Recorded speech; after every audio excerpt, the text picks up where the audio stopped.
Hello everyone, welcome to the What If Anime YouTube channel. Today, we're diving into an exciting new story that will take your imagination to the next level. Let's get started. What if Naruto had legacy of 8 dragons, a grand adventure in sea? It was a great evening. Naruto was looking at sun setting from his room's window in Konoha and reminiscing. Fourth, Great Ninja World War had ended around 50 years ago. That was the start of true peace in Ninja World and whole of elemental nations. All nations small and big, even samurais had participated in the Great War. Because its result was going to affect everyone. After end of the war, nobody wanted to go back to previous system of fake peace, alliances and continuous threat and chances of war. So a new system of governance was established. Daimyos of every country unified and formed a council for governing whole of elemental nations as one unit so that no previous inter-country tension was present. Now the previous country were called states, e.g., Fire State, Wind State, etc. Shinobi and samurais also formed a central council now aptly named Military and Police Council. First, Shinobi and Samurai. Council consisted of cages and heads of remaining ninja villages and of course head of samurais.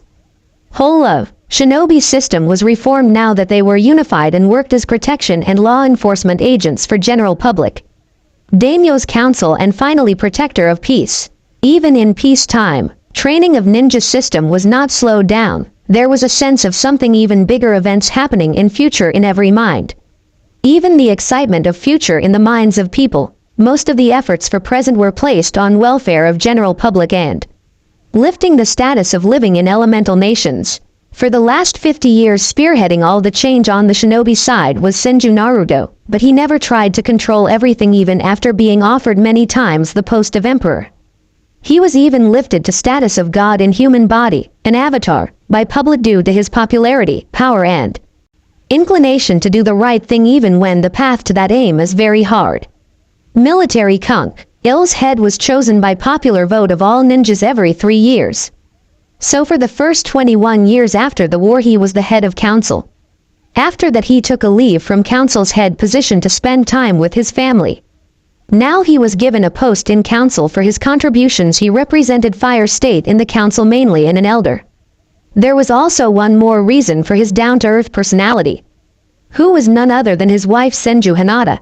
She kept her hubby's mind from becoming too big from all the adoration and respect. She was his anchor to ground and his family was his life. In the process of welfare these 50 years, elemental nations had also gone through unprecedented technological progress. There were no wars, but that didn't mean that Naruto's life was not interesting in these years. There were many surprises that came to pass in Naruto and Hinata's life as years passed them by. First of them was that years did pass them by but they didn't affect Naruto. Time didn't affect Hinata to great extent. Nobody was sure, but it was hypothesized that in case of Naruto it was the sum of 4 things: him absorbing some of Kurama's chakra in the womb of Kushina, second one Bei.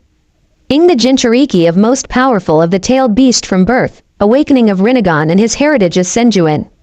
Uzumaki combined, while in the case of Hinata it was due to Tsunade's creation birth jutsu and carrying Naruto's children. Second of surprise was that person's Naruto revived with his Rinnegan during his training trip didn't age. He used this newfound to give Hinata a body Kree, aided by Rinnegan and transferred her soul using human path. Current theory on agelessness of body created by Rinnegan was very simple. They theorized that any and everything created by Rinnegan didn't age. This agelessness of Naruto and Hinata resulted in their gaining a bloodline which granted them a longer lifespan. The children also got a dojutsu as the bloodline. It was a new dojutsu which was mix of Byakugan and fully matured Sharingan. This agelessness affected one more person's naturally, Gaara. He was aging as normal, a bit slower than normal before extraction of Shukaku, but after the extraction and his revival his aging also stopped completely. His less than normal aging was explainable since he was a Jinchuriki even before birth, but why aging simply stopped it was still speculated upon. Naruto on request from Tobirama and Gaara created Rinnegan bodies for Mei and Tenten respectively. Mei was married to Tobirama while Tenten was married to Gaara. These surprises in Naruto life were unexpected, but some surprises events in their life also were expected and pleasant. Hinata gave birth to 2 children, 1 boy and 1 girl 3 years apart. First child, a boy, was born 5 years after the conclusion of war. Naruto was very happy at the time of birth and gave them name based upon name given to tailed beasts by Sage of Six Paths, namely Senju Shukaku and Senju Chome respectively. Original, Shukaku and Chome had no problem with that because he gained their respect too after he freed all Biju from their Jinchuriki including Kurama, Shukaku and Gyuki. They even felt honored. This extraction of Biju didn't result in deaths of Jinchuriki, since Naruto used his Rinnegan and new Edo Tensei variation to bring them back to life. This even resulted in Gaara's agelessness. He even freed Kurama by using Krata Path and extracting his chakra totally from him after the war. Kurama's extraction took him about 3 days because he couldn't extract it fast lest he die from sudden loss of chakra and also due to vast amount of chakra which made Kurama. Since he used Krata Path to extract Kurama's chakra, his chakra capacity increased rapidly again. His original chakra capacity which became around triple of Hashirama at age of 30 and was now growing slowly now tripled again. People estimated that Hashirama's chakra capacity was around 5 times that of a high S-ranked ninja or Kage. After this event Naruto became a true chakra monster with having chakra around 50 times that of an S-ranked or Kage level ninja. He now even surpassed Biju in chakra capacity, such that he almost equaled Kurama in chakra capacity, and since his still reserves were still growing he may even surpass him.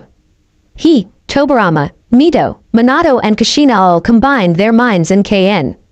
Olagen created human bodies which can handle a Biju's chakra and have minds of Biju using Rinnegan, body of Shinju and seals. It took them almost 10 years but they completed the task. It resulted in 2 favorable outcomes. First one being now no one could use Shinju body again to do any damage since it was deconstructed to give Biju bodies, and secondly it provided Biju freedom because O body could now seal them into anything and they could roam freely.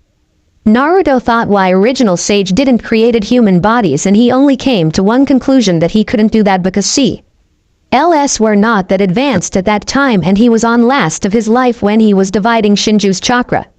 Now Biju, who after this change prefer to called by their names and if needed to define the collectively like to be called chakra entity instead of tailed beasts. They could access all their powers in the bodies just like a Jinchuriki could, i.e. version 2 chakra cloak and full-tailed beast transformations. Some of them who were treated fairly still care for their villages, while rests of them were fully utilizing this new development's result by wandering around and seeing the sights.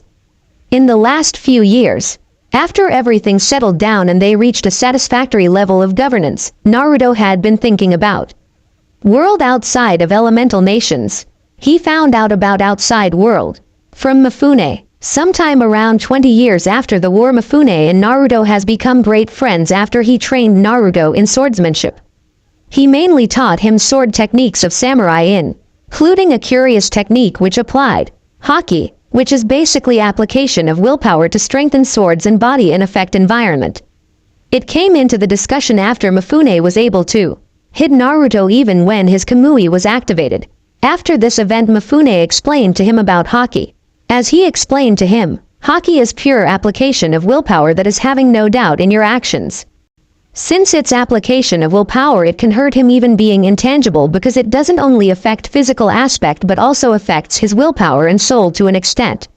It was passed down only to leadership of samurai, but considering the help and contribution of Naruto in establishing peace in the nations, the leadership of samurai agreed to train Naruto in haki. Mifune was charged with Naruto's training in haki.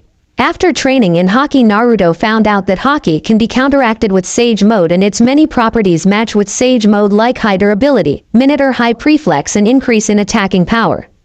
And all these qualities increases as the proficiency in haki or Sage mode increases. He had mastered Sage mode completely, but he decided to acquire the skill of haki too. During training he also learned about the countries, islands and worlds outside of elemental nations. While elemental nations in and on itself was a big country, land, but it didn't compare to the vastness of outside world. In the time when he was being trained by Mifune, Naruto got to know more about culture, philosophies and history of samurai. Apparently their origin was not in the elemental nations but outside them. Few people outside of Iron Country always wondered how samurais came to be. since Sage of Six Path only taught Ninshuai ninjutsu.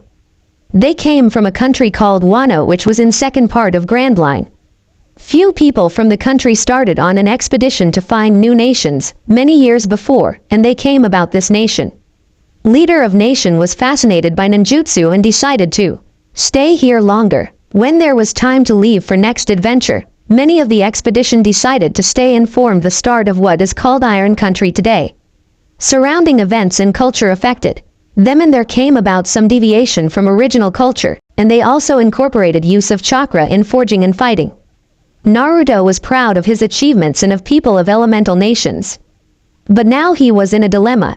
His ancestors' dream was to bring peace to the world. Now that he knew about outside world, he can't just ignore their existence and condition. But to intervene in the outside situation meant that he had to leave elemental nations and more importantly his family. He was lost in these thoughts when Hinata entered the room after bath. She saw Naruto lost in thought and asked, "What are you thinking about, Naruto?" Naruto replied with a sigh, "Nothing." Hinata rolled her eyes and said, "We have been with each other nearly 65 years and you still think you can hide things from me?"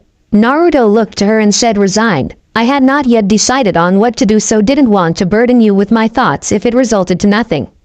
Hinata came closer to Naruto and asked, "So what were you thinking about?"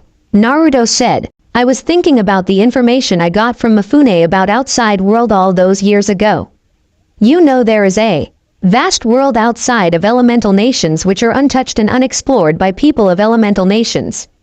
We have been so engrossed in internal warfare and politics there was no time for anyone to go outside for anything for hundreds of years, and if someone before that did go to outer sea, there is no record of that. But now that elemental nations are stable and enjoying a peaceful time, I was thinking about going out to sea and explore." Quote, "Why are you thinking about this today?" asked Hinata after thinking over Naruto's words. Naruto replied, "Tomorrow is a session of council. Many of our furry NDS will come there, so I wanted to discuss it with them and take their advice." "Why? Are you bored with me and our children?" asked Hinata in a teasing manner. Naruto hurriedly said, "No, I didn't mean to give the impression of that. It's just that Sage of Six Paths' aim was to bring peace to whole world, not to only elemental nations. And I think he knew about the outside world too, or at least as much that could be possible in that day and age." Hinata said, "I was just teasing you, Naruto-chan." Naruto continued, "Shukaku and Chome have grown. They don't need me to take care of them anymore. But I can't decide to leave our grandchildren. But I think they will be in good hands with their parents, and if necessary I can come here using Hiraishin or Kamui from anywhere." Hinata thought of it, hangover, and said, "So tomorrow tell everyone, discuss and then decide about it. Now come to bed." Opening her bathrobe in the last word, Naruto started opening his clothes hurriedly and said, "Okay. AAF. Chair that they lost themselves in each other's embrace. Next day, at council meeting, Naruto presented the notion of exploration outside of elemental nations. Many people were in favor of this idea, some because they thought that we need to explore and know more about our world for the sake of knowledge and meet new cultures, and some because they thought it will be good to know more about outside E-world in case there was ever a threat from outside. So an idea of a team for exploration was proposed by Shikamaru, the resident super tactician. He said, "It is troublesome, but since outside of our nations the territory is unexplored, that is, we have no knowledge about that, and as you will know from samurais, a dangerous place, so I propose people because of whom this peace we have been enjoying has been established. Mainly 8 dragons." At this May, Tenten, Tsunade and Jiraiya equally protested and said they too wanted to come with them because they were family. After some heated discussion and threat of castration and more, it was decided they too will be allowed to go. So this team of 12 was proposed as the advanced team who will scout, and if necessary more troops will be sent to strengthen the scout team and to make relations with different countries and as ambassadors or as backup. It was easy for exchange of information after development of communication seal matrix by Mito, Kushina and Naruto based upon Hiraishin. For travel on the sea, a ship was commissioned by the council. Hashirama supplied strongest wood available, which was reinforced with his chakra, and Naruto P. Riveted Rinnegan made reinforced metals for strengthening and riveting purposes. Inari's company, which was one of the most famous company for wood crafting and making buildings, were given the job to complete the ship. He estimated that it will take around 6 months to 1 year to make a beautiful ship. After council meeting ended, Shukaku and Chome met with Naruto. Shukaku asked, "Why are you leaving us?" Naruto sighed and said, "I promised myself that I will bring peace to the world, and now you know world is much larger than only elemental nations. So I need to go out there and do as much I can to that aim.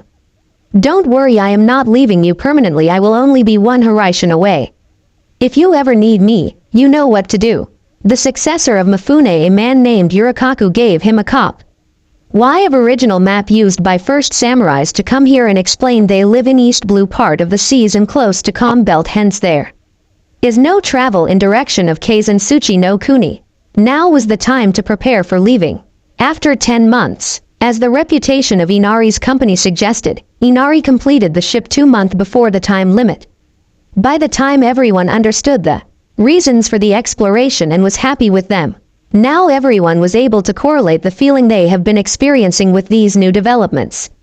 Initially, after hearing the news, his grand children were sad, but after he made them understand that he and everyone on the ship was only one Horizon away and they will come to see them periodically, they got out of the funk.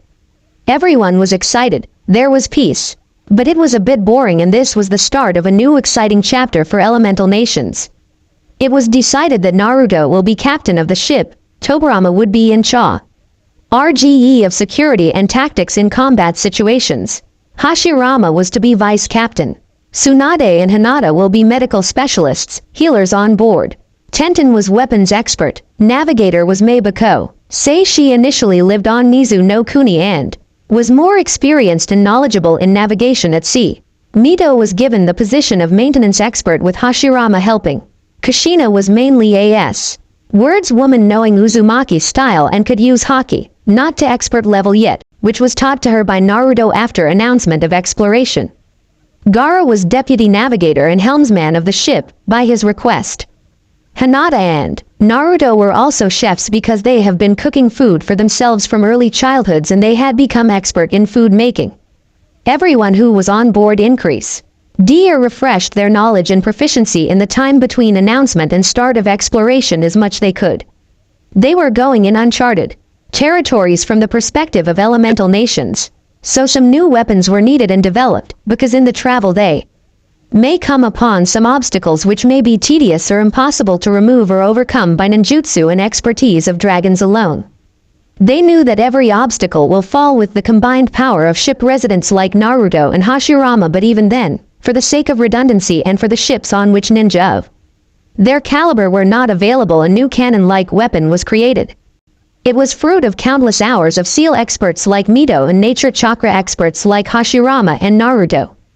Jiraiya couldn't help them because he mastered Sage Mode completely just few years back and didn't have as much knowledge as Hashirama and Naruto.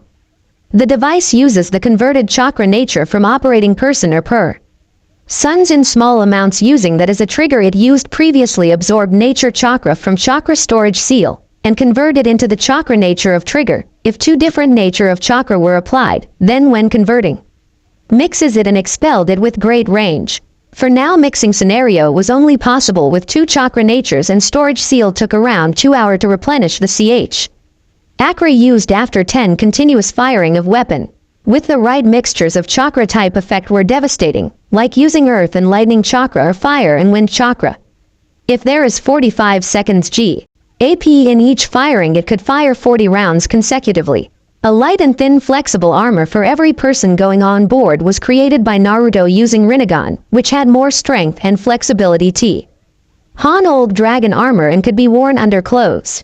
Everyone came to say farewell on the day of departure.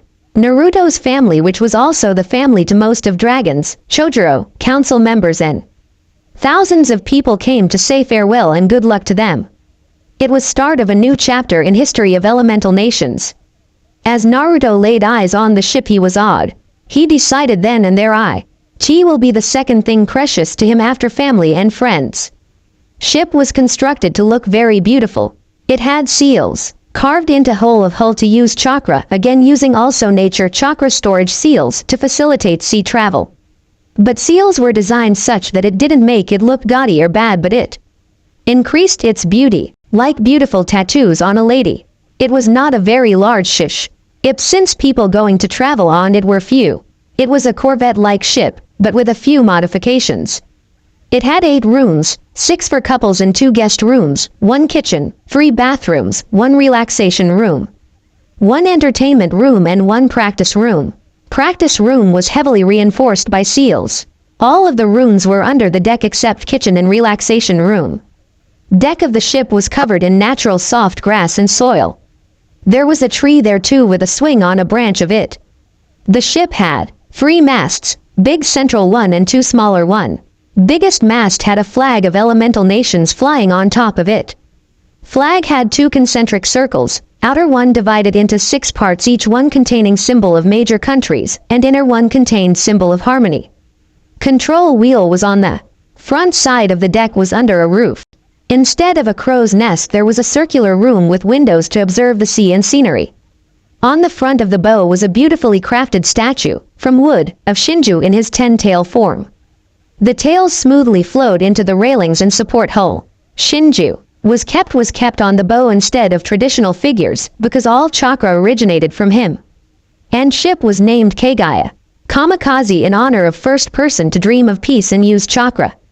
There were 2 options for embarking through Calm Belt and then Grand Line or traveling through East Blue. It was decided because Grand Line was more dangerous, it will be better for ship residents to have more knowledge in relatively safer waters before going into Grand Line. All 12 people boarded the Kagaya and then anchor was drawn and the ship embarked on a historical journey with tears in eyes and smile on face of everyone, departing or staying. Because everyone knew it was not farewell. Any one of them could come here using Horizon whenever their need will arise. They were able to leave elemental nations shore and explored area just after morning and slowly moved towards deeper and uncharted territory of the seas. Life on the sea was a bit hectic in start, since everyone except May was becoming seasick, what with no one having much experience in sea travel. But the sea sickness didn't last long due to expert make of the sea and adaptability of ninjas. In evening even Mizu no Kuni was just a spot on the horizon if at all visible.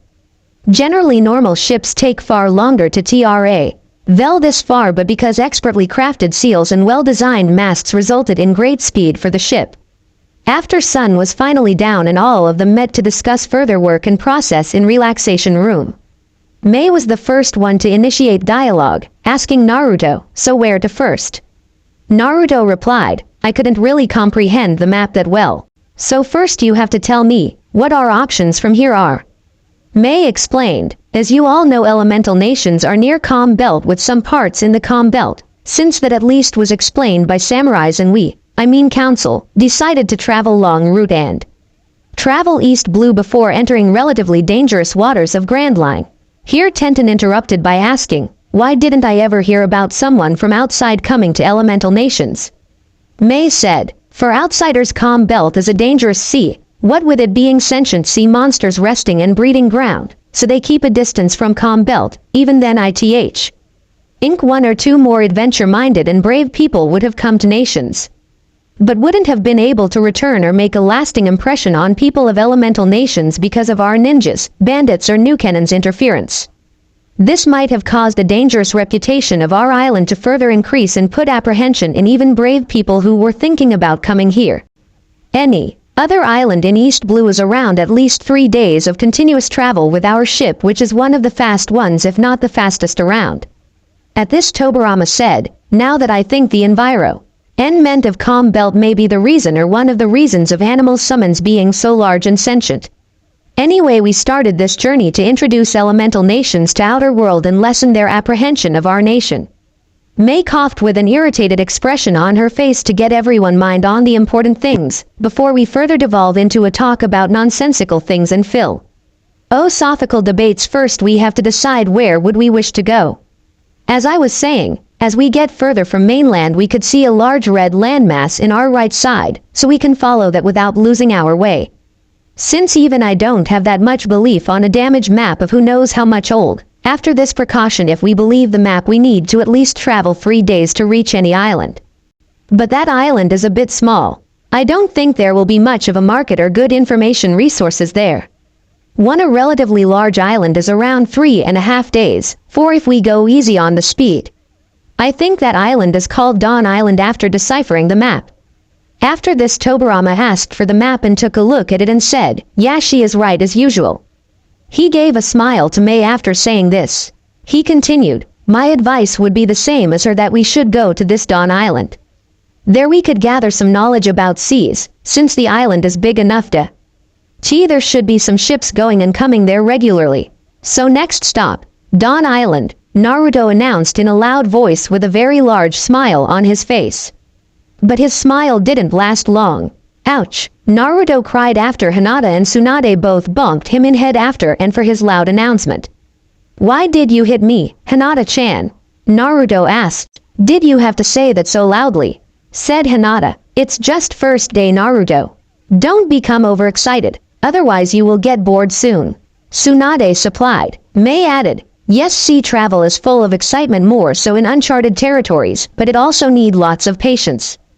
Hashirama, Tobarama, Minato and Gaara just nodded their heads on the sage advice from May. Also, they didn't want to be hit by their spouses by disagreeing. Left pointing arrow. Few days later. As the sun rises on horizon, Gaara, who still sleeps less than normal, sees a landmass ahead. Using chakra in his throat, he yells, everyone, I see an island. Quote, why are you yelling, man? You know, if Shika was here he wouldn't care that you are his brother-in-law and will pay you back for waking him up so early and in so loud voice too. Naruto said, coming from his position of crow's nest. He also added in low voice, and so would I, just you wait for a prank. May took a quick look on the map and said, yeah, this is the island. Gaara, take the ship to the least busy shore you can find on the island. Yeah, we need to do some recon before announcing ourselves to the island, said Tobarama.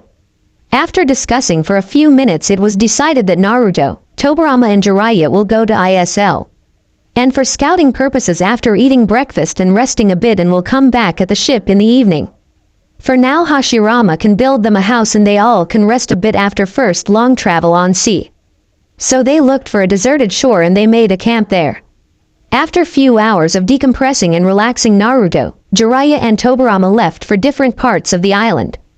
Just as Jiraiya was leaving, Tsunade said, wait a second, Jiraiya, no goofing about and not wasting time on your research. She bonked him on his head and said, this is a reminder as what would happen if you do research. And then she gave him a scorching kiss which dazed Jiraiya and said, this is a reminder of reward that will be waiting if you do good work and remain a civilized person. Left pointing arrow. Evening. In the evening, after eating dinner, all people sat on the table on the ground floor of the house and started discussing what knowledge each of them heard or able to gather about the seas, people, local area and government. Naruto started the debriefing. Kamui really is very useful and versatile technique of Sharingan. Using it with Maiseikar no Jutsu, I was able to hear many things unobserved. And using Kanban Shoku Haki and Sage mode simultaneously, I was able to even guess about population and shape of the island. As far as I could found out, there are two main population hubs on the island. One of them is where I was, is a village named Fuchsia, and there I heard some people talking about Goa Kingdom, which must be the other town or city. Which I sensed, and I think there are a large forest, and some mountains between the two people hubs, because I could sense few people gathered and many animals and plants in between. He again thanked Mifune in his mind for teaching him about haki of all types, even Haoshoku haki, which is similar to killing intent but with broader effect. It seemed that all people who mastered Sage mode could use this one too, since he checked with Hashirama and Raya and they both were able to use it to some extent. With training will be able to use it expertly. Tobarama added to Naruto's details, you are right, and I also found out that island is somewhat semicircular, with most of the straight shore of the island belonging to Goa Kingdom. People are divided by nobles and normal in there, and piracy is normal event on the sea. Jiraiya further stated hoping to get reward offered to him by Tsunade. I too heard about pirates. After getting one person drunk, he explained that there are 4 seas divided by Grand Line and Red Line. Grand Line being the dangerous sea talked about by samurais and divides whole world in 2 parts. Red Line being a vast continent also called Red Continent, almost perpendicular to Grand Line, which also divides world in 2 parts. The four parts are called East Blue, West Blue, South Blue and North Blue. Nobody normal dares to go into Grand Line except ambitious pirates and people who are able to get a marine escort. He also mentioned Gold Roger, who was named Pirate King because he was the first one to travel Grand Line from one end to other and found one piece which is called greatest treasure available. He also explained that most of the world is controlled by Gorosei and their enforcement division is Marines which are everywhere. Everyone had similar thought at this. Wow, he could really go the extra mile if reward is great. Quote, Naruto continued, there is one marine base near the island too. We could go there to know more about the government after buying supplies and decompressing for 2 or 3 days here. Hinata interrupted. Did no one found about currency used here? It is one of the most important knowledge needed for further traveling. We even brought gold, thinking we would be able to convert that into the currency used. So anyone, she ended the tirade with giving a penetrating look to Naruto, Jiraiya and Tobirama. At this Naruto and Jiraiya looked a bit sheepish but Tobirama came to their rescue. He said, I found about their currency. As we thought, they have a different currency here, it is called belly or berry I think. Its value is about 1/10 of a ryo. So we should be able to get around 200 million for half the gold we have. I don't think we would need more cash in near future but if we need more we will convert remaining gold. I even saw a bank in Goa Kingdom that should be able to do that. Naruto made a face and said, I don't like the feel of that place, it is too strict and filled with egocentric people. It gives me a bad feeling in sage mode. Hinata consoled him, saying, it's okay Naruto, you don't have to go there. Tobirama and Mei could go and get the money converted. After end of the discussion, they started on where to make the temporary house where they would live for the time being. The person in charge of building the house, Hashirama, asked, so where should we go? Naruto replied, I think there are some people in the forest area of Mountain, Mt. Kalubo if I am right. We could set a camp close to them. It will far away with any relatively big civilization, helping us being inconspicuous. Branding Peace is placed around middle of Fuchsia village in Goa Kingdom. So we could reach both easily. At this Tsunade, who was drinking sake, said, we will vote on this. Who wants to camp where Naruto suggested? Everybody's sweat dropped at this. Since nobody was opposed to the idea, Naruto whispered to Jiraiya, take her to bed man, I think she is drunk and forgot that we are not in Konoha council meeting and she is not the Hokage. After that Hashirama announced, okay, it's decided we will go to Mt. Kalubo in the morning. Next morning, it was around mid-morning, when everyone of the expedition could be seen exercising. Hashirama had already checked ship for any damages on last day, even if the chance of that happening were very low. It is good to be prudent in these cases.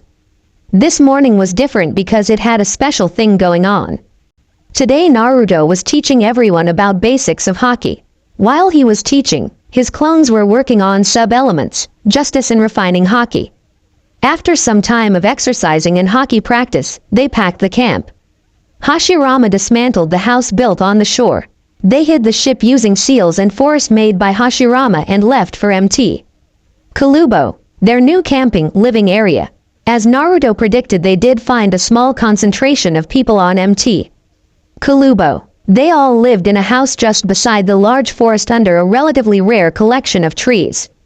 They decided to mock their house a fair distance of that house and bid near the forest so that very few people who dare to go into forest will be able to find them. This time Hashirama built a 3-storied, well-crafted house from his Mokuden. After setting simple perimeter traps they decided to settle themselves in.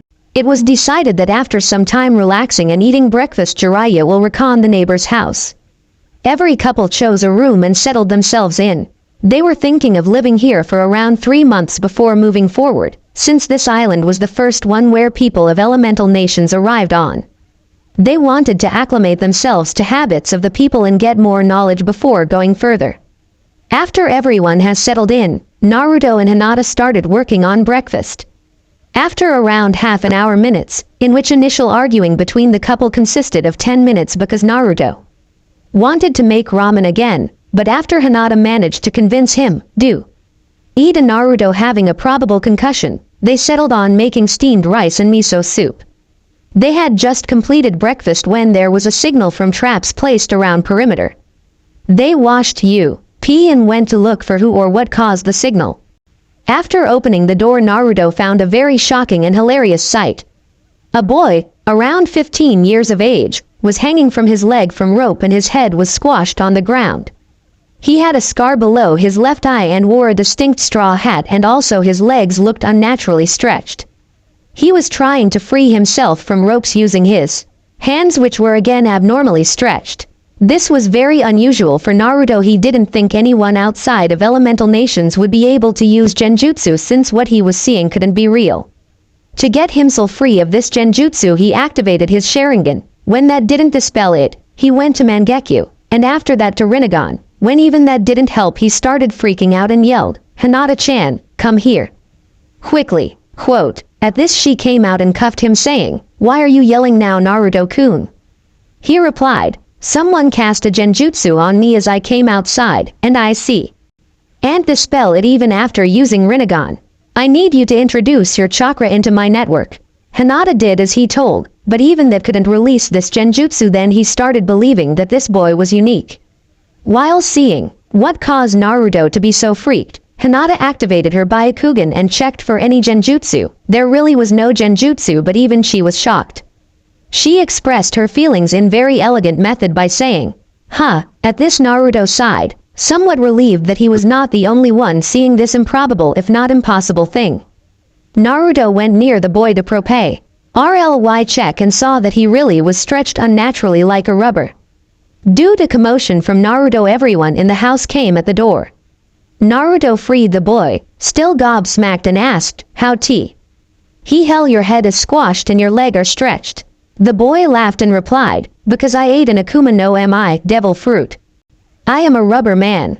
Hinata, who now had came out of her shock, sweetly said, "Naruto-kun, you know we first introduce ourselves before asking their name and greeting them properly, not use rude words when we first meet anyone." Naruto's danger senses were tingling. He looked at the direction of house for some help from his buddies and saw all men ready to leave him hanging if he didn't resolve the situation soon. He hastily said, as politely as possible, "My name is Senju Naruto, and this here is my wife Hinata." "So what is your name?" "My name is Monkey D.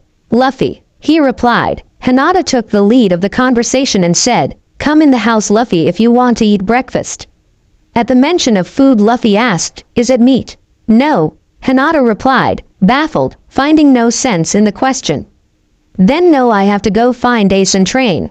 I need to be strong so I can become Pirate King," said Luffy, and ran into the forest before anything more could be asked or done. At this impromptu event, everyone sighed. Kids. From few minutes earlier, Luffy was wandering around the house doing an impression of Dayton before going in search for Ace again, so both of them could train. Even nowadays, when there is no more animosity between them as in start, some days he will go first into the forest, leaving him in Dayton's house. But today an interesting thing happened. When he was wandering around hoping that Ace has just gone for a few minutes and would come back, he saw a group of people come and build a house from nowhere. This event caused Luffy to become very excited, thinking someone among them must have eaten a devil fruit too. He didn't meet anyone who has eaten a devil fruit till now. So he went to knock on the house so that he could meet the person who made this house, but was caught in a trap. He had been trying to free himself by getting his hand on the rope when someone from house slid the door open. When he was able to see, he saw one man, around 20, freaking out and calling for someone named Hinata. A girl came out hearing his shout. They talked and then he came to him and freed him. After telling them their name, he ran from there laughing. After some time he found Ace, below their tree house, practicing his fighting stances and aim. He yelled, running to him, as loud as he could, "Ace, Ace, I found some interesting people living in a house near Dayton's." Quote, Ace stared at him and said, deadpanned, "There is no house near Dayton's, Luffy." "But it is now. Some new people came and built a house in seconds. They must have eaten a devil fruit too," Luffy said. Hearing the insistence in Luffy, Ace thought on it and said, "Okay, we will go in evening and check it out." After that, both of them started their adventure training food collection for today in the forest. Coming back from forest, Ace too saw the house. He also found few unexpected additions to the house. He was sure the additions were unexpected because he was sure the owners didn't made the additions of Dogra, Mobra and few of their friends in the form of hangings when building the house. Surprising thing was that all of them were hanged by branches originating from house instead of ropes. Seeing this, Luffy said, I too was hanged like this. It was fun. I am sure they are enjoying it too. Ace face palmed and thought, as usual Luffy is clueless and thinking in the completely wrong direction. Hey, what are you all doing here? Ace asked after starting on the process for freeing them. Dayton was already very angry when she found out that someone made a house this close to her house, and after someone informed her that he saw a white-haired man bringing lots of money few minutes before. We were ordered to steal it, but when we came here to find him there was no white-haired man, but a black-haired one, who was meditating, and he stringed us to the trees, said Mobra. Dogra added, he went inside and we are hearing some muffled voice arguing since then. In all this talking Ace has been trying to free them, but these branches were tough to break. Hearing the whole event, Luffy said, excited, See, I said there was someone with devil fruit power among them. They heard footsteps nearing the door. Hearing the sound, Ace prepared himself for a fight. First one to come outside was a beautiful woman with red hair, wearing white robe-like clothes. Second one was white-haired man. He supposed this man was the one for whom they were looking for, and last one was the black-haired one, who was sporting a sheepish expression. He concluded that black-haired one has stringed up bandits. Red-haired woman said, Hi, my name is Senju Mito. This is my wayward husband Senju Hashirama. When Mito was talking, she was looking at Hashirama intently. At the look, dark-haired one, who was apparently named Hashirama, what a weird name, looked more sheepish. He made some hand movement and all of people who were entangled in the branches were gently placed on the ground. White-haired one introduced himself saying, My name is Senju Tobarama. We are new to the area. We wanted some isolation from population, so chose this place. You don't have a problem, do you? At this all people shook their head. No one dared to speak. Mito sighed. See, you scared them. Don't attack people just because they surprised you. Don't use your powers to string up guests. Nobody dared to clarify that they were not guests. They didn't want to know what more these pay Opal could do and would do if they found out that they came here with bad intentions. So can you introduce yourselves? I only know that boy, Mito said, indicating that they knew Luffy. Ace thought that they know Luffy because Luffy met them in morning. At this, Ace explained, My name is Ace. You know Luffy. Short one is Dobra and long one is Mobra. You have to talk to our leader Dayton if you want to live here. Dobra said, thinking of ending this meeting on a relatively high note for bandits, otherwise Dayton would skin them. Ace looked indifferent. Luffy, not understanding, simply nodded. Tobarama said, Okay, we will come to your house to meet you in the morning.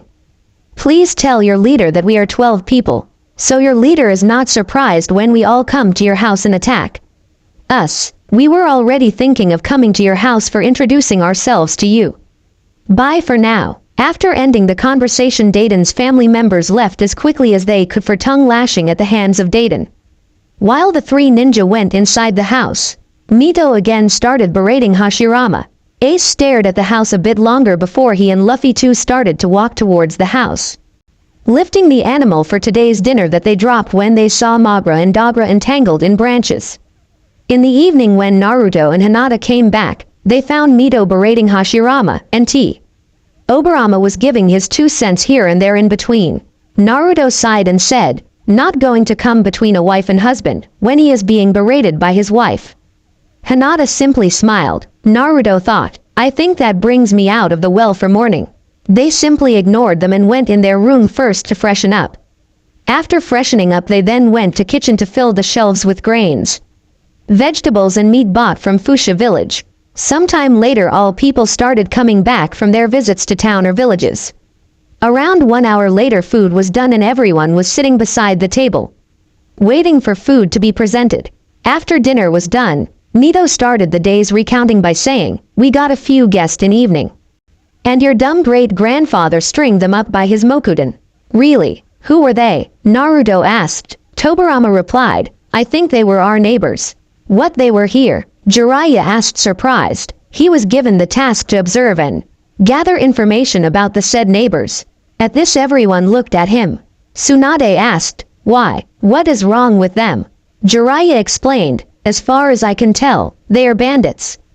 They are mountain bandits specifically. Really, they are bandits, harassing and looting from civilians, those bandits. Mito asked, I can't really say, I didn't see them doing any harassing, but people in village are somewhat scared of them. Jiraiya elaborated. Tobirama added in his usual stoic tone, they must have seen me coming from Goa with money and came here to loot us. Then Hashirama did the right thing by stringing them up. At this Mito looked sheepish and Hashirama smug. Tsunade wiped the smirk of Hashirama by saying, you didn't know that at the time, did you? So in effect you stringed up guests. Anyway, I told them that we will come to their house in the morning. But we can't leave house unattended, since they can make another attempt when we are at their house. Mito and looked at each other. Naruto said, easing their worry. That is not a problem. I and Mito Bachan will apply a locking seal, and give you all a copy of key seal. And I don't think anyone will be able to steal the key from you. So that is that. Now let's disperse. Tsunade said. Naruto whispered too. Don't forget silencing seals, okay? Next morning, Hinata woke up in morning and saw that Naruto was already up ND trying again to combine his gravity armor, Sage Mode and Haki. Instead a clone was on bed to keep here warm. He was leaps and bounds ahead in use of his Rinnegan and 6 paths in Sage Mode than he was in his youth. He can already combine any two, but he was not able to combine all three at the same time, but was progressing on that steadily. She couldn't comprehend what will be his strength then. After all, his natural strength after Rinnegan awakening was higher than normal person, and he was able to destroy quarter of a mountain to half of a mountain, with combining only two, namely Sage Mode and Gravity Armor. Anyway, now time was to wake up, freshen up and scare the neighbor, it was decided. After they found out that neighbors were bandits and 2 boys were living among them, they didn't think that those 2 were poorly treated, but it was unusual for them to see 2 boys living among bandits. In elemental nations they hadn't seen a bandit group which had civilian children among them. Also they wanted to know more about Dawn Island and East Blue, which they thought they must know more about, being bandits and all. So Hinata woke up, seeing that his job was done, clone dispelled, making Naruto aware that Hinata woke up. He stood up and lightly kissed her on the lips saying, Good morning Hinata-chan. How was the night? Hinata was having little problem sleeping on the ship. Good morning, Naruto-kun. It was good. It was better than on ship. I think it will take me some time to get used to sleeping on ship. Anyway, freshen up. Hinata-chan, after all we are going to scare the neighbors, said Naruto smirking. After half hour or so everybody was on the doorstep after eating a light breakfast. Naruto and Mito were applying seals on the building. After that they started walking towards Dayton family house, as Jiraiya informed them that bandits are called Dayton family in the area. Dayton family house. Luffy was outside the house, excitedly pacing around the house. Dada. N was inside and a little nervous after hearing that one of them has a power that lets him control trees. Ace was indifferent for now. He thought if they tried to hurt Luffy or Dayton he could handle them. He had become strong, and was going out to sea in few months as he promised Sabo. After some time they saw 12 people walking towards them. Luffy said excited, They are here. They are here. Dayton shouted, Shut up Luffy. Coming outside the house. Rest of bandits started whispering. Ace was giving them the evil eye which he gave Luffy when he first met him.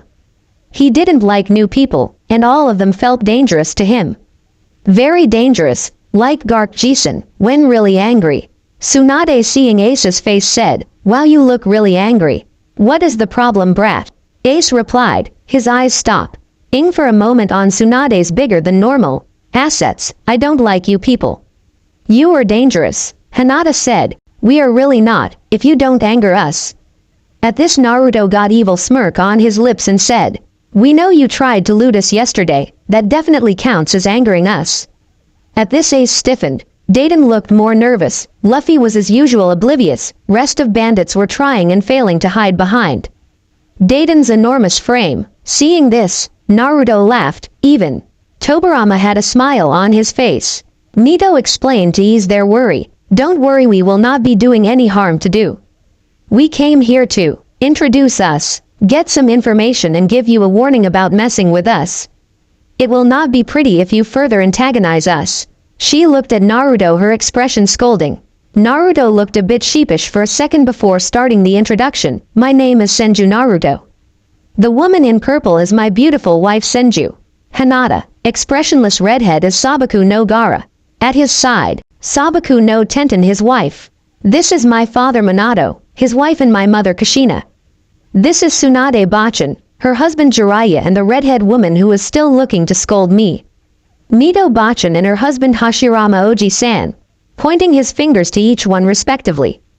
Dayton still looked that she will faint, so Ace started. My name is Portuguese D. Ace, he had already decided that he would take her mother's name. Pointing towards Luffy, this chimp here is Monkey D. Luffy interrupted, waving his hand to dragons. Hey, I am not a chimp. I am a pirate in training. Ace continued. This is Dayton, Dabra and Magra, pointing towards each one. Rest is just cannon fodder. Collectively Rest shouted, hey. At this Luffy and Ace both snickered, even if they had gotten closer after Sabo's death. But they still enjoyed making fun of them. Tsunade said, wow, you are blunt. Did nobody teach you manners? Makino did. Luffy said, Makino. Makino, where I have heard that name. Oh yes, bar patron in Fuchsia village had the same name. Are you talking about her? Naruto asked. Luffy nodded emphatically. After this Hashirama said, will you not invite us inside? Ace hit Dayton on the shin to wake her up in reality. Please come in, Dayton said as politely she can manage. Even she can gather that these people were strong, perhaps even stronger than Garp-san, and he was the strongest man she knew. After they arranged themselves on the floor of the house, Ace bluntly asked, what do you want? Luffy was now gawking at Hinata's eyes in curiosity. This was the first time he noticed Hinata's unique eyes. We just want information, Tobirama said. He continued, we are new to the seas. Our island was pretty isolated. This is first time anyone has ventured outside of our nation in known history. So can you give us a map and direct us to a library? Dayton stared at them and finally said, there is no library on this island. If you want comprehensive information on islands, go to Logatown. It is a big port and city with a large marine presence. There you can find a library and any other things you need to know about seas. Really, I didn't know you were so smart, Luffy said, looking at her with stars in his eyes. Naruto's group looked at each other and decided that they could get more information using Naruto's human path, and then they will move to Logatown. May asked, Logatown, which is nearest port to Reverse Mountain, right? Yes. This time Ace replied. So what is with two boys living with bandits? Ace and Luffy both said, we are not boys, we are men. Ace also added, we are left here by Garp Jason since he is a marine and can't take care of us all the time. He wants us to become a marine, but I am going to become a pirate, Trave L to Grand Line, and make my name famous in all of the seas. As soon as I am 17 I am leaving the island. Every one of the dragons looked at him and decided that he has most knowledge about seas. Naruto was looking at a chance to touch the boy so he can gain knowledge about bandits and seas before sailing off from this island. So you want to become pirates? Huh, you don't look so tough. Will you really be able to survive out there? He will. Ace is strong, Luffy said before Ace can say anything. Oh really? How about this, we go outside and fight? I will only use one hand, and if you can win you can go to sea, otherwise I will bring you here anytime I see you on sea, or if we found that you are traveling on the sea by newspapers, since you would be on them if you want to become famous. How are you going to do that? I don't think any ship on the port is yours. And even if you got a ship you have to waste time to bringing me here. Naruto smirked. Oh, that is not a problem. We Avenue a ship, it is just not on regular ports and hidden. And for second one, he pointed towards Minato. My Otou-san, and I can bring you here in seconds from wherever you are. That's not possible, Ace said. Oh, you think so? Let's test it then. We will be waiting here for half an hour. Go as far as you can in that time, Minato said. After seeing that Ace and bandits didn't believe that such a thing is possible, Naruto said, go on then, to Ace. Rest of them will be witness that we didn't move from here for half an hour. Luffy was becoming more and more excited. Really, you can bring Ace here anytime. Yes, Naruto said. Shug, awesome, Luffy said, pushing Ace out of the door. I really want to see it. Ace thought about it, and decided that he will go and hunt an animal, and if they can't bring him he will train, otherwise he wouldn't have to bring the carcass. Okay, I am going. For half hour both groups did small talks. Dragons asked more about Dawn Island and pirates. They didn't think a child should wish to be pirates since piracy was a bad thing. Luffy said, only some pirates are bad. Pirates like Shanks are pretty good. They even saved me from a bandit and Sea King. What is a Sea King? Hinata asked. Dayton stared at them. Wow, your people really were isolated. Sea Kings are overly large sea animals. Thus they continued. Dragons were able to find about Grey Terminal, Tenryubito. Their cruelty. Goa Kingdom, its part that is most of the thing about Dawn Island. Dragons thought that Tenryubito's cruelties are exaggerated. They are bandits after all, they will talk bad about government. Because they didn't comprehend existence of so cruel people who were not stopped but aided by government. Half hour passed. Minato stood up and flashed to Ace, and came back. He had discreetly put a seal on him when he was going out and passed by him. And all people in Dragons had all 3 teleportation seals on their body, namely of Tobirama, Minato and Naruto. Everyone was shocked. Luffy had stars in his eyes, and even his body was shining. Sugi, Luffy exclaimed. It was so fast that Ace didn't even have time to take carcass of the animal he killed. All anybody saw was a yellow flash. So seeing that for going out to sea he has to beat Naruto, he said, okay then I will fight you. Let's go outside. So you ready? Naruto asked. Ace was standing 5 to 6 feet distance from Naruto. In his hand was his trusty steel pipe, that he uses to bash bandits, thieves and animals. Yes, Ace replied, steeling himself. This is a spar, so no need to bet your life on it. And if you give a good reason for becoming pirated I will even train you a little bit. You are assuming you are going to win, Ace said. Naruto just smiled and said, oh, you are confident, let's see, I will need only one hand to beat you. If you manage to make me use my other hand or legs, I will let you go to become a pirated. Hearing this, Ace became angry and ran to Naruto with his pipe ready for an overhead strike.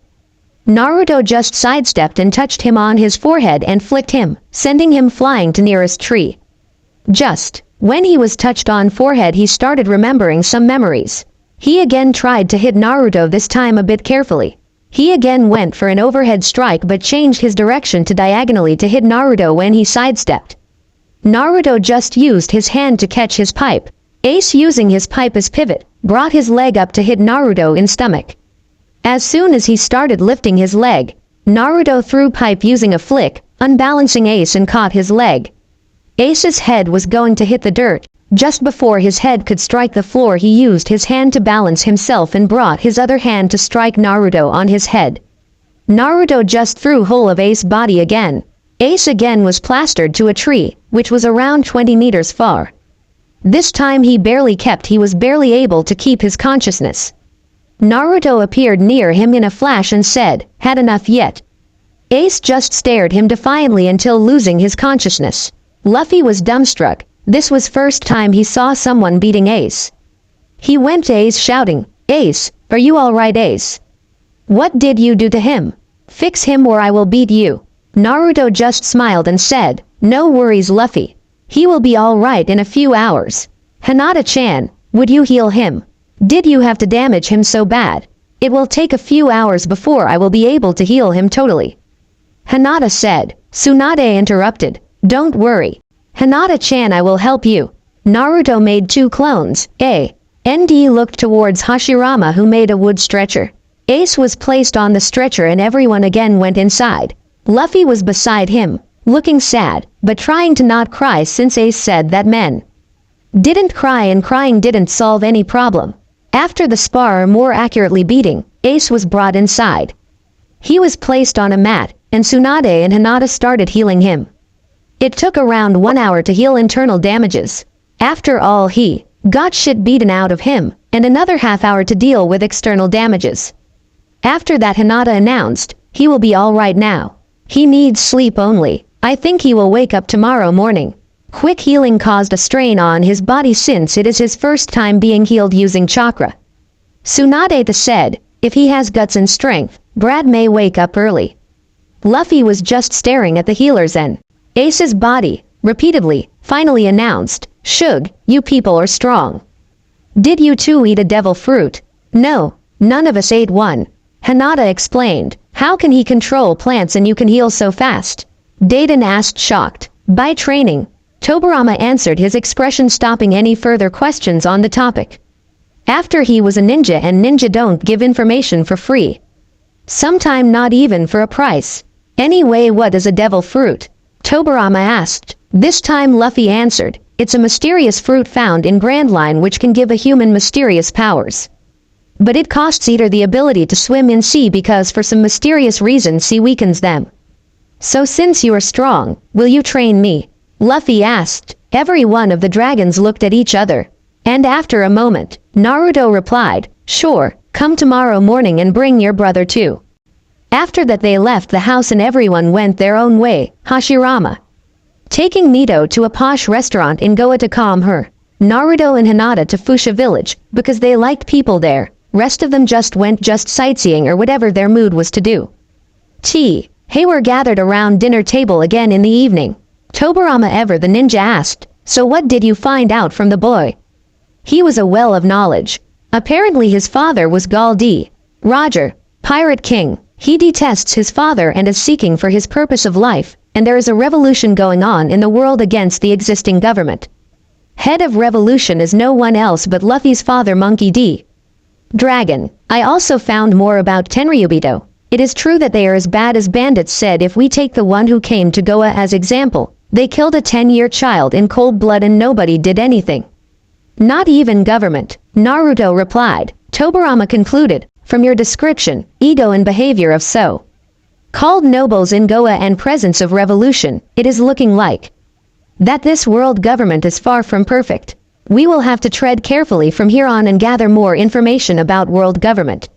Tsunade said, I have half a mind to go and kill all these Tenryubito or join the revolution. Mito, Mei and Tenten nodded in support of Tsunade's statement. Hinata said, don't be so quick to decide Bachan, it very well that they have a reason for acting like this. Tenten replied, what possible reason they could have to kill a 10-year-old child? Hinata said sighing, I know, even I can't think of any good ones, but this world is large, there very well may be one. I am not saying that your decision is wrong, just asking you to delay your decision until we have more information. It is also possible that revolution is not the only good thing possible. Even they can have some dark secrets and after all we know next to nothing about them too. Tobirama said, Hinata is right. We should decide about what to do when we have more information. This statement caused him to receive glares from both Tsunade and Mito. Okay, so, we are leaving this topic alone. Hashirama said, saving his brother from female ire. After that they small talked about less important things and went to sleep. Next day, dragons have just started their training. After all they couldn't get rusty. If the world was as bleak as it sounds like then they would need all their skill when boys came upon them. Naruto was trying to merge Sage Mode, Haki and Gravity Armor again. Remaining dragons were trying to improve their use of Haki with their specialties.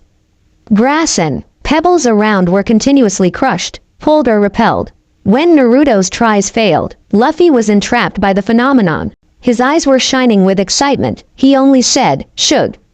Making the pronouncing taking a long time to emphasize his excitement. At this all the dragons looked at Ace and Luffy once, then everyone went back to their training except Hinata and Naruto. Naruto said, so you came. What are you going to do? Are you going to become something else now? No, I am still going to become pirate, for my friends Sake and mine. Ace replied. Hinata then asked, so give me good reasons you two. Otherwise we wouldn't let you become pirates on our watch. At this Ace explained that he wanted to overcome his father's name attached with him. He wanted to be free as he promised Sabo and become famous. He didn't want to live in suffocating rule of world government who wouldn't even punish a man who would kill a 10-year-old child on his whim. At this Naruto faced Luffy and asked, what are your reasons? I want to become Pirate King, and be the freest man in the world. Oh, so for you path of pirate is to get freedom? Hinata queried. What? Luffy said as usual, not understanding at all. Hinata sighed and explained, you want to become pirate so you can become freest person in the seas. Yes, said Luffy, nodding vigorously. Okay, so we will be training you from now on. If and only if you promise not to harm innocent civilians. Promise? Luffy and Ace promised. They really didn't want to become pirates to hurt. They wanted to be like Shanks, who was cordial towards everybody and will accept any humiliation and punishment with smile, but do everything to protect their friends and colleagues. This started their gruesome tour, training by dragons. First Hinata and Tsunade pounded first aid methods and necessary medical knowledge in their heads. Tsunade said, explaining when Luffy asked why they weren't training in fighting, until you know what needs to be done to stay healthy on sea. You will not be going anywhere. Because without knowledge you will become sick and no longer be able to travel. After that they learned basics of navigation from Mei and Tobirama. In both first aid and navigation Ace did well, but Luffy's knowledge, even if so much pounding, was iffy at best. Sometime he will use his knowledge extremely well, and sometime he would even forget smallest things. Anyway, after these they started training them both in basics of taijutsu, specifically strong fist, since gentle fist to be effective they needed chakra. In this case Luffy and Ace both did very well. Luffy's progress in absorbing fighting skills were astounding since he was smaller in age than Ace. He was showing great promise. Naruto thought about teaching them Haki, but first why have to build up their strength and will to overcome an obstacle, only then Haki can be used. Even if their strength was great considering their age, it was nowhere to trouble even Tenten when she has no weapons. Nor do they have experience, and even dragons were developing their Haki for now. Even for all their training, gathering knowledge, meeting townspeople, they never forget to return to their home to visit family. Every one of them went to visit their family at least twice in a month. In Dawn Island, slowly but surely they were becoming attached to the boys. Everyone taught them some things. Every passing day both brothers' strength was increasing rapidly in the training of fighting specialist. Luffy even asked them to teach their techniques, especially teleportation. But they explain that most of techniques used by them can't be used by normal people if their chakra network has not been activated before age of 10. Ace understood, but Luffy was sad for many days after that. Attachment was not one-sided. Even the boys were becoming attached to dragons. Naruto and Gaara became their strict Oji-san uncle, and Hinata and Tenten became their loving and caring Oba-san. Remaining Ragans were given the title of granduncle and grandaunt. Tsunade was in very bad mood after hearing that she was again called an old lady by some brat. They didn't just train Luffy and Ace daily, and for their tough body and temperament, going through ninja training without chakra for whole day will be very costly. So for morning 4 hours 2 people will train them. Rest went to visit villages, town, more training or sightseeing depending upon their mood. After their morning trainings, they became fast friends with people of Fuchsia village, especially Makino, the bar patron. All the people in the village had good character even if they can't be put into brave category. Training did improve their skills with Haki. Hashirama could use Haoshoku Haki well now, even if it was less strength than that of Naruto. Tsunade and Hinata could use Haki in combination with their super strength now, which made them more formidable. They were even nearing the strength of Naruto when he combined Sage Mode and Haki. And that was only because they were new to it. Since Haki was influenced by one's experiences, Naruto was relieved. Since age their strength grows, so will his, otherwise there will more to worry than only glares. Because for now he could absorb their punches with only little effects, but if their strength heightens more he will be in trouble, since both of them had a habit of bunking him. Tobirama and Mei both can merge Haki with taijutsu and some elemental jutsus. Gaara was still not good at taijutsu compared to Hashirama, Naruto, Hinata or Tsunade, who were somewhat taijutsu specialist, but he could combine Haki with his sand armor to great effect. Tenten can use Kanban Shoku Haki to find invisible target or predict moving targets, and imbue Buso Shoku Haki in small weapons like kunai and shuriken. She didn't have much success in using Haki with taijutsu since she was more concentrated on weapons. Minato could also use Haki very well, and Kushina could use both Kanban Shoku and Buso Shoku Haki well with her swordplay. Jiraiya was still having trouble in controlling his Houshoku haki, but he could use Kanbun Shoku haki best among them except Naruto. They also learned about weapons used in sea normally. Guns were projectile weapons which throw metal pellets at very high velocity. They checked its strength and found out that the armor made by Rinnegan withstood the assault with no problem. Then there are cannons. A good enough or large enough cannon shot can destroy even a ship. Now that was new. They had just created something like that, which project elemental attack, th. Air were no cannon available, so they couldn't properly its range and effects. They thought they would have to check its effect on the fly when faced with cannons first time. Till then they were going to add another layer of wood on outside, supported by Rinnegan metal, to handle cannon blasts. Their original plan to stay on the island for 1 month got derailed in training two brothers, modifying Kamikaze Kagaya. And it was around end of 2 months they were free and prepared to leave the island. It was a sad time when they had to leave. They had made good relation with people of the villages. Hinata, Tsunade and Nito were sadder to leave Ace and Luffy, but their work here was done. They had even informed council on the information gathered till now. It was decided that a merchant ship will be sent to make contact with village and start trade, but they will not make a permanent base there because they didn't like nobles in Goa, and if they heard about the base, they will inform government, which consequently will send ships to make contact. For now they didn't want to have that headache since hearing about state of world. More council members were becoming apprehensive about joining world government. But calmer heads prevailed and it was decided that more information is needed before deciding one way or other. So now Dayton family, Makino, Whoop Slap and few other people were here to see them off. Hashirama went ahead and used a jutsu that brought up the ship from under what on second before was a dense forest beside shore. Ship was encased in a wooden box large enough to completely envelope the ship to protect from earth above, and moved it on sea. Seeing this again everyone was shocked again, and this time Luffy's eyes and body were shining as he exclaimed, "Shug!" Again lengthening his exclamation. They rowed aboard the ship after saying bye to people, Tsunade and Hinata. Nearly crushed Ace when giving him hug, would have crushed Luffy too if he didn't have a rubber body. After everyone was aboard, Naruto yelled, "See you all sometime again. Luffy, Ace, we will be waiting to hear about you too. We will be on the sea for 5 or 6 years at least. So make a name for yourself so we can know how you are doing." Ace has been freed from the condition after training, since it would be impossible for him to beat Naruto, even when he uses one hand, at this stage. Maybe after he matured some more and learned hockey. After that ship started toward her travel onwards. After coming far in sea from Dawn Island, Gaara, who was manning the helm, asked, "So where to now?" May replied, "There is a marine base near here in Shell's town. We will able to reach that one in evening if we sped up a little. New map which I got in Goa has far more information about East Blue. Not so much on how to go into Grand Line except through Calm Belt.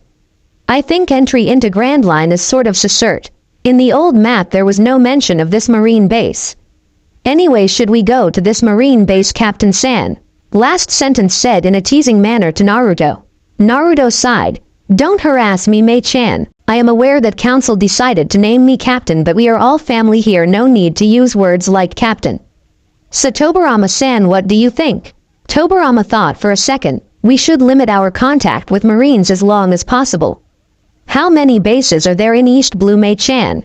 "I think around 10, at least as much I can glean from this map. But from here on, if we travel to Logatown, which is said to be nearest port from Grand Line, we will only pass one in Shell's town, which is near.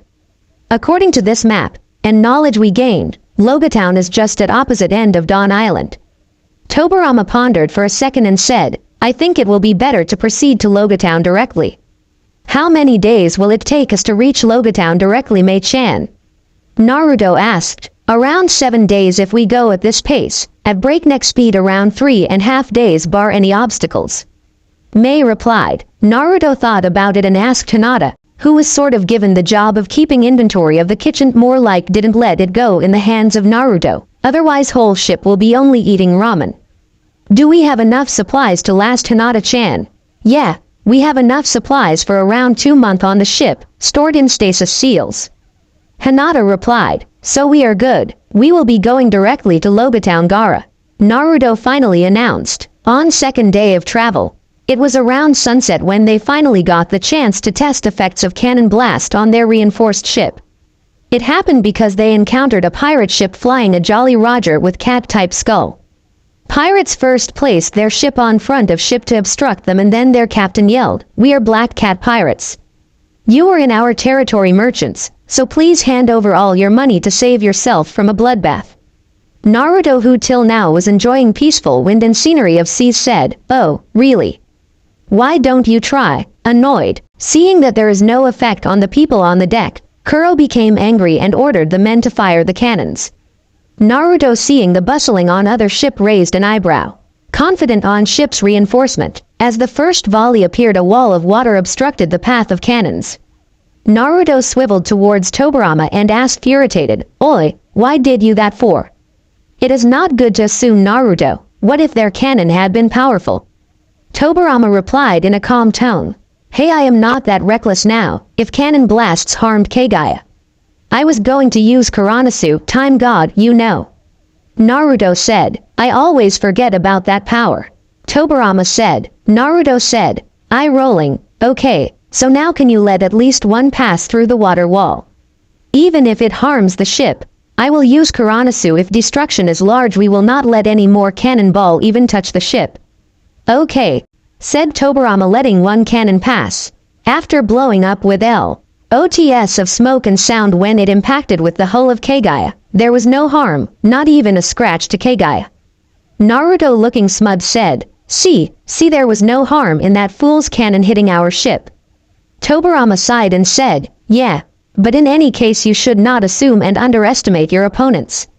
"Hey, I was not underestimating anyone. I did tell you that I was going to use Kuranosu, did I not?" Naruto said. While that discussion rant was going on, Kagaya, Kuro was becoming more and more agitated. While seeing that cannons had no effect on the ship was shocking, he being Captain Kuro of 100 Plans. Overcame that shock. That agitation turned into rage, seeing that everybody on the ship was completely ignoring him and his pirates. And rage passed his limit to be composed. When he heard Naruto calling him a fool, he lost his composure and jumped from his ship to the Kagaya and started preparing his stealth foot to massacre all ship residents. "Oh, what are you doing?" Hashirama asked. Hearing all the noise and commotion from cannon blasts and jutsus, everyone was on deck now. "Nothing much, just preparing for your death scythe," Kuro said, gritting his teeth, since even nobody was taking him seriously. "Wow, morbid much. So who is going to handle him?" Hashirama asked, thinking they will let him since he was becoming bored. At this, Kushina said, "Let me, since most likely he uses swords on his gloves to fight." "Okay, Ka-chan," Naruto said. Hashirama sighed and mumbled sadly, "I asked because I wanted to fight." Nito said, consoling him, "Don't be sad, Hashi-chan, you will get your chance to fight." While there was bickering going on, anger was building inside Kuro. He started on stealth foot with maximum speed possible. As he was going to get a first hit, he was blocked by Kushina. Now he was really shocked, since even he couldn't guess where the next attack will be, and from his position he was attacking on the farthest side of ship from where he was standing before. This attack was going to damage ship, but in the same time it took him to travel here, she was able to reach and even block him. "Oh, you are fast. I didn't think anyone on the sea was this fast. That is why I was not prepared for this speed before, so I was only able to block." "That goes to show what happens when you underestimate your opponent," Kushina said. "What do you mean by you were able to block only? Don't exaggerate, you can't counter this speed." Somehow regaining some of the confidence after getting shocked from tip to toe. His underlings could only watch, none of them could comprehend what they were seeing. They have good reason to be this shocked. After all, someone just stopped Captain's unblockable stealth foot. On Kagaya, Kuro again started with stealth foot, but this time all his claws of steel were chopped off instead, and he found a red katana near his throat. "Make one move and you will not have a throat for speaking," Kushina said. After he was bound and all his pirate underlings were taken care of, Hinta said, "So what are we going to do with him? Is he going to be my new test subject for my poisons?" All men flinched at this. Sometime or other everyone them had been a test subject and nobody wanted to remember about it. It was decided that they Will inform nearest marine base using Naruto summons and move onwards when they start seeing marines on the horizon. Checking the map, they found out the nearest base from that point still was in Shell Town, so they sent an animal path bird summon to Shell Town carrying a message. It was next evening tea. They saw a ship flying a seagull flag on horizon, so they left the pirates bound on the ship and left. They didn't know that Kuro will get free from his bounds in this defeat by Dragon's Wolfina. Lisa his decision to leave the life of piracy by substituting him with a lookalike shipmate. Anyway, back to Kagaya. They again continued sailing to Logatown, since even if around one day was wasted on wait for marines, they have more than enough supplies to reach Logatown, and so they were on their way peacefully until an encounter with another pirate.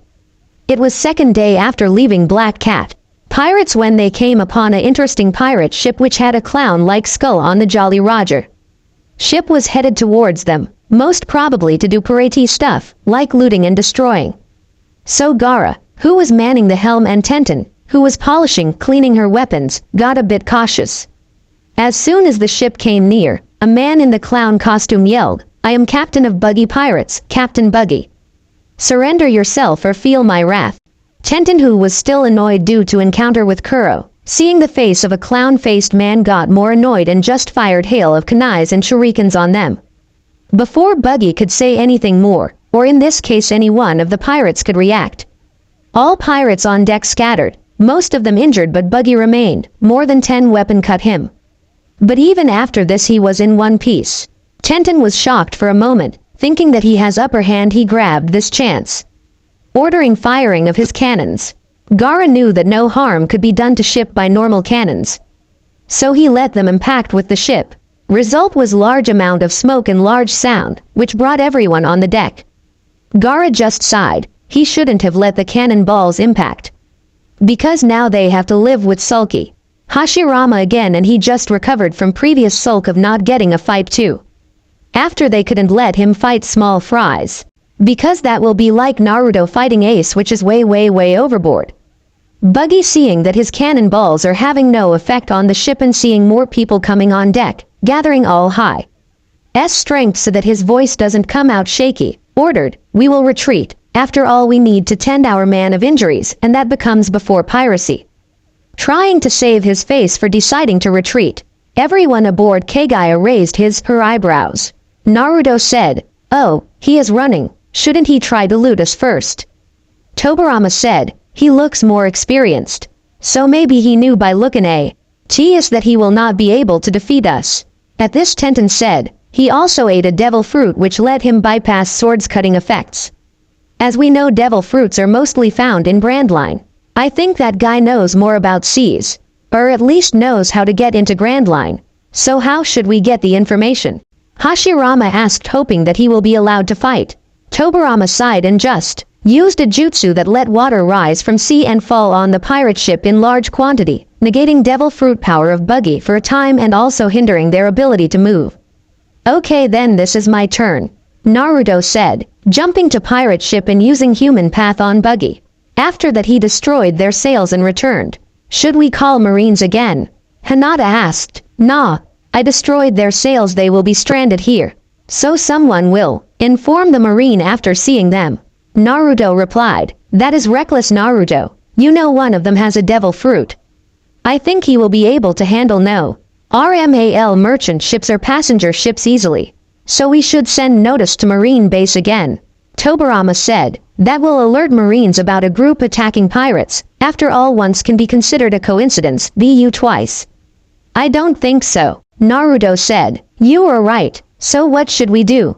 Hinata said. Tobirama said, "We will sabotage his ship more, and after reaching Logatown inform the marines there by some other people for not be noticed." "That is a good enough idea," Naruto said. After they sabotaged the ship and continued to Logatown. After some time, "Anyway, what did you found out?" asked May. "Sorry, I couldn't touch him for long because his clown makeup just creeped me out. So informatio is a bit jumbled. Wait a moment." "Oh wow," Naruto exclaimed. "What happened? What did you found out to get that much excitement?"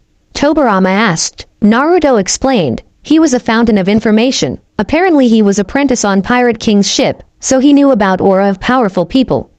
That's why he decided to run, because he could guesstimate our strength, which even suppressed was too much for him. Anyway, there is loads of important information there. So let me comb through it thoroughly, and we will talk about it at dinner, after dropping anchor. Everyone nodded at this, since dinner usually was the time to talk. At dinner, after filling their bellies, Naruto said, "So I sort Ed through all his memories and knowledge. He knows much more than we expected. Let's start with seas. As we know, seas are divided into 4 blues and Grand Line, and Grand Line's boundary Calm Belt. Now, Calm Belt is not only dangerous because of no wind, but it is full of large sea kings, like the one we saw near Dawn Island, but much bigger. Grand Line is divided into 2 parts. First part is sea, called Paradise by anyone who has traveled to. Second part of Grand Line called New World. New World being most dangerous and unpredictable sea in the world. After dinner I will all knowledge he knew about seas to you, Mei-san. Now second is government. He didn't knew much about government, but apparently there are 3 main power on sea which maintains the balance of power. Marines led by Gorosei, Shichibukai and Yonko. While Shichibukai are powerful pirates sanctioned by government, Yonko are powerful enough to even scare the Marines. They rule the New World, and we already know Marines are soldiers for world government. Now Yonko are interesting. They rule the New World part of Grand Line, and apparently they are so powerful that no other pirate or even Marines dare to directly attack them without backup or in case of emergencies. Most powerful among them is Whitebeard. He is also called strongest man in the world after death of Pirate King Galdi. Roger. Also interesting was that he served Ed on Roger's ship as apprentice with Luffy's idol Shanks, who is now also one of the Yonko. He also knew about hockey, even though he can't use it himself. There are some techniques which we didn't know using hockey, that he knew. I will try to perfect them and then teach you. He also knows why Grand Line is so dangerous. Apparently no normal compass works in Grand Line. You have to use a special compass called logpost to travel. So these are the main things. So what do you think? Everyone considered the information. Then Tobirama said, I think this knowledge opens up a path for protection of our country's people if we don't like the world government. Tsunade asked, oh, what is that? Tobirama replied, we could become Yonko. Hearing this alternative, Hashirama got excited. Living life as a pirate now, that will be interesting.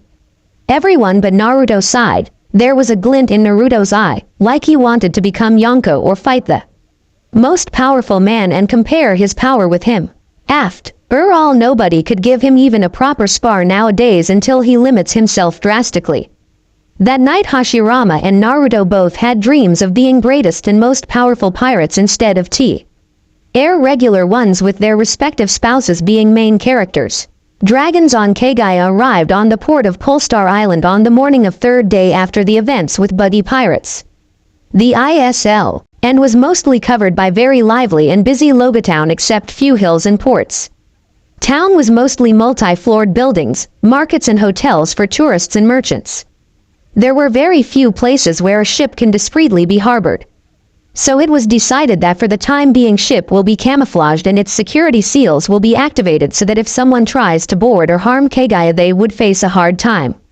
Security seal were made so that they get a notice too if someone tried to harm the ship when no one of the dragons are on the ship. After settling down anchor a bit far and from regular ports, so that to boarding is a bit tough for normal persons, they walked to the nearest harbor and relaxed, enjoying the scenery. Hinata asked facing Tobirama, so where will we be staying in the island?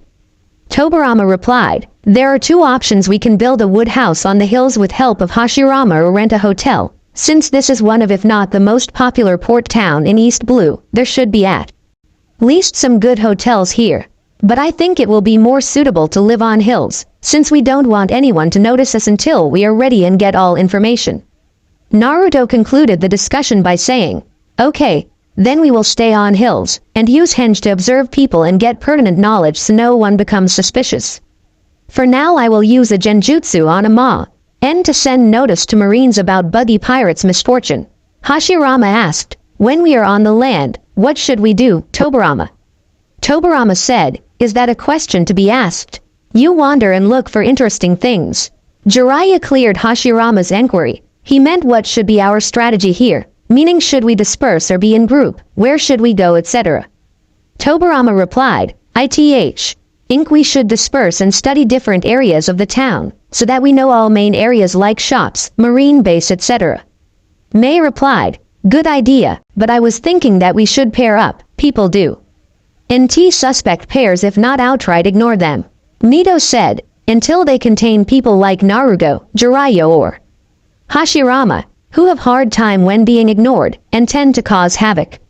At this Everio, nay except above-mentioned men nodded agreeing with the sentiment, while mentioned ones showed their displeasures by pouting.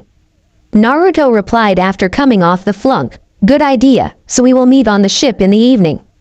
And then go to hills to establish a residence, find a suitable place for Kagaya and eat dinner and discuss what each one of us found. Hashirama and Nito replied, okay, with others saying, goodbye, or, meet you later. Single quote, with Hinata and Naruto, so what should we do first? Naruto asked. Hinata replied shrugging, I don't know, maybe checking out market after getting a map of the town. We can decide what to do after that. I was thinking more along the line of personal entertainment after getting a loan. Naruto mumbled, what did you say? Hinata asked. There was a dangerous glint in her eyes. Only that as usual you were right, Hinata-chan. Naruto said with love in his eyes. So they went to market after asking the route from some people. Wandering on the road, they are, each the main market within 20 minutes even when traveling with civilian speed. The market area was a new experience for them. There were lots and lots of shops. There was everything, from food to weapons. Hinata squealed after seeing a boutique. Naruto noticed that it was named Rebecca. Hanberg. Any self-respecting male doesn't want to go to a cloth shopping with a female, especially a spouse.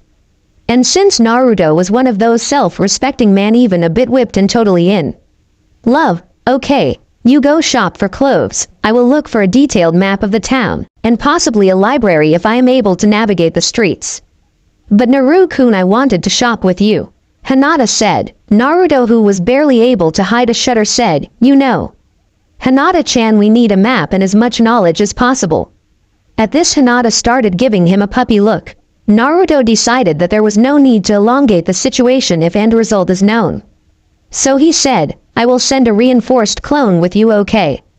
After saying this he made a Kage Bunshin shadow clone and ordered it to go with Hinata. The clone just mumbled profanity towards original after. Hinata had a head start of about few feet so that Hinata can't hear them.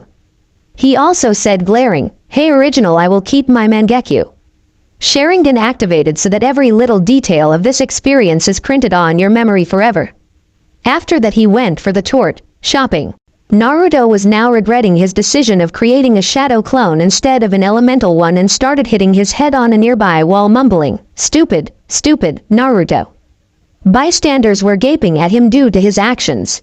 After punishing himself properly so that he never make this type of mistake again, he started on duties he assigned himself. He made a few clones and send them in different directions to scout the area as quickly as he can. With Gaara and Tenten, as usual, Gaara was walking the path with a stoic look as he could manage on his face. His mind was working at a fast rate to capture many interesting and new details so that he could properly talk about the city in the dinner chat. Tenten, who was used to his methods, was unperturbed. As luck would have it, their road opened up to a weapons market. At this Tenten, ever the weapon fanatic, squealed. After controlling his outburst and adopting a look for a proper kunoichi, she blushed. And started looking for a good weapon store. Gaara was now damning his luck, thinking, really in this whole town we have to come across a weapons market. Resigned to his fate, he started following his wife and trying to calm her down somewhat, because otherwise they will be here until the market closes, if not after that. With Minato and Kushina, Kushina was living her characterization of Motor Mouth by Minato. She was blabbering about every new thing she would see. Take for example, as they reached a fish market, which they found out was named the Fisherman King Wodome after asking a fellow buyer. Kushina started reminiscing about her days as a Uzubekar citizen, since their main source of food was fish too. After all, their village was on an island. She was fascinated by types of fish available. What he could decipher from her talk was that this market is owned by a man named Sappy. Resigned to his fate to spend his time in the fish market mostly, he followed his wife. But after some time she came to her senses. She did like one or two fishes, but since kitchen was domain of Naruto and Hinata, she decided to leave it to them. After wandering for some time, they found out the marine base on the town. Seeing the marine base, Kushina said, "Hey Minato, shouldn't we scout the base for useful information?"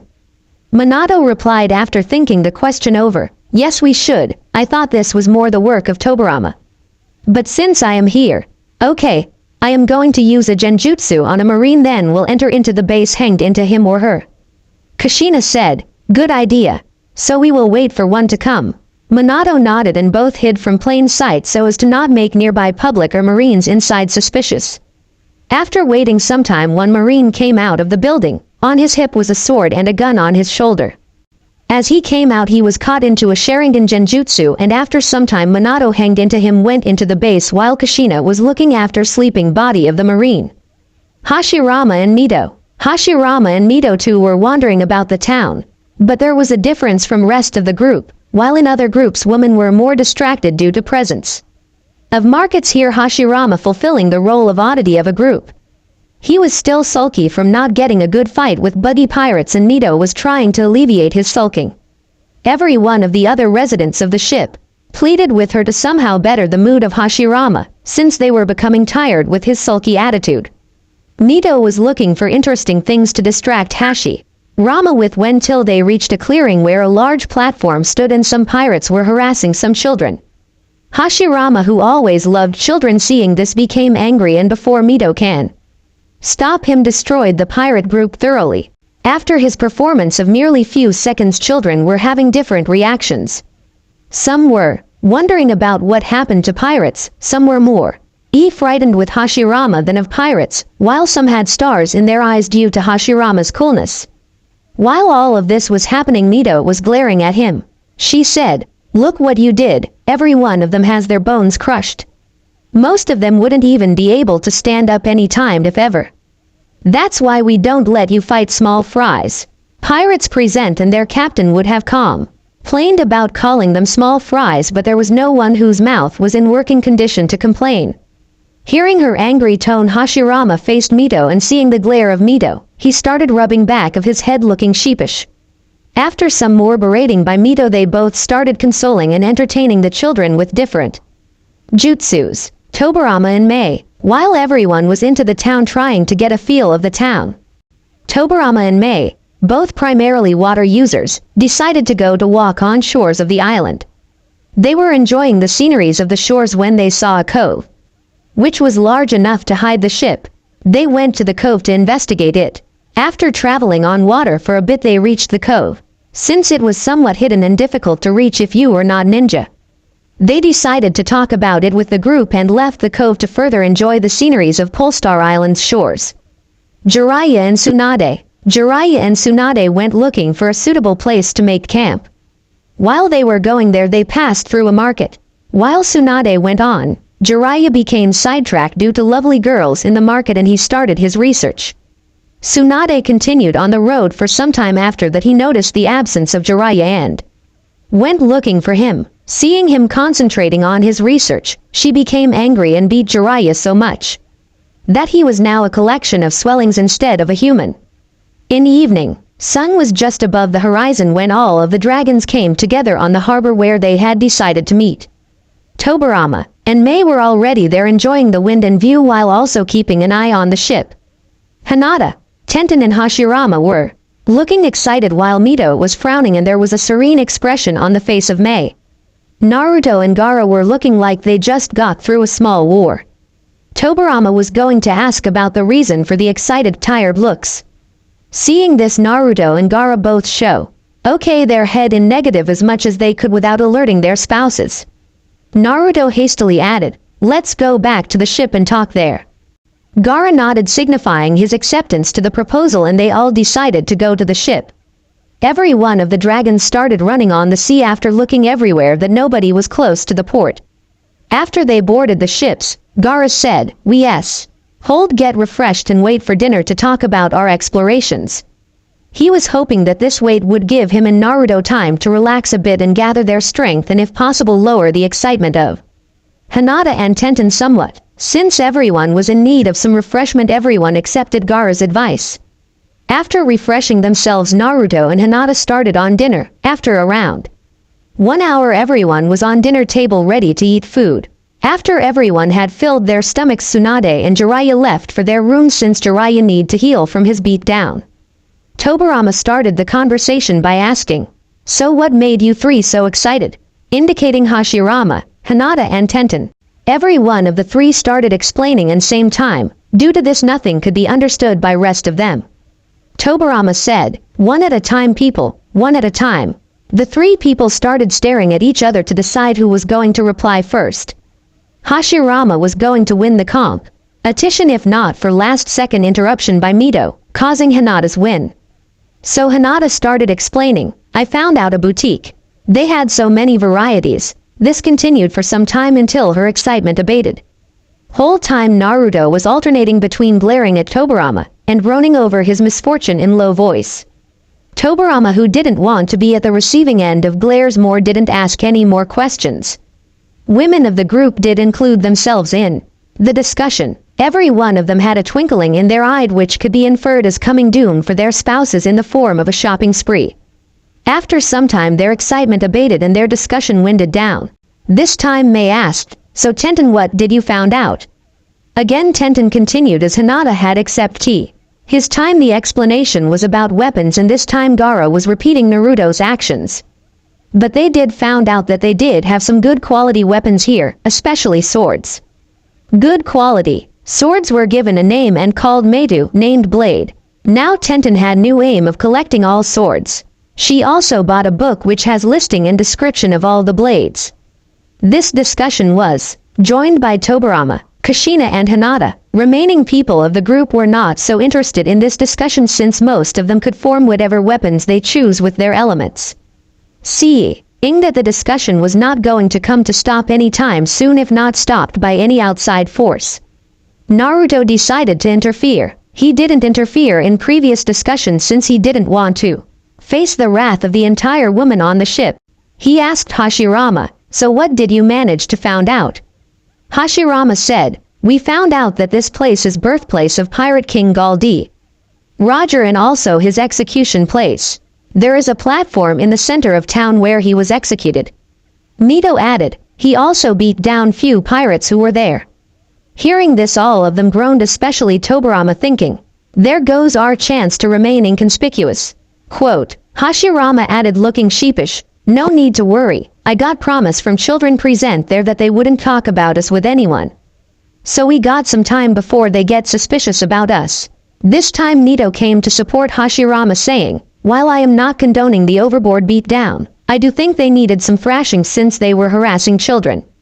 Quote, at this Naruto said, "If they were harassing children then I don't have any problem with Hashirama beating the pirates. Beside, our secret was going to be revealed sometime, so what if it happens a bit early?" Everyone agreed at this. Mei also added, "I don't think we need to take tension about this. I think Tobirama-san will get some ideas to get us out of this situation." Tobirama started thinking on the problem after asking Minato, "So what did you found out?" Minato said, "We came across the marine base and I went and hanged into a soldier. I couldn't found anything important, only that they are commanded by an old man who was going to retire in a month or so, and a new captain by the name of Smoker is going to come in his head." Kushina added, "Ink, we need to meet with this captain and found about the government and Grand Line more before entering it." Tobirama, after thinking, said, "This can solve our problems. What if we send Mito as herself? Me and Naruto as old council people as diplomats, and tell them that today's trouble was by our bodyguard sent in advance to find about security. It will bring us out of the problem. What do you think?" Everyone agreed on this. Naruto added, "This is a great idea. We could get information about upper government by being diplomats and lower underbelly by being ourselves. We should camouflage our ship as something else tomorrow and then bring it to harbor. Then we could play both sides of this world, legal and illegal. This way we would get complete information." After they agreed to the propo, they again started discussing weapons and clothes. The end. Remember to subscribe and like this video. See you in the next video.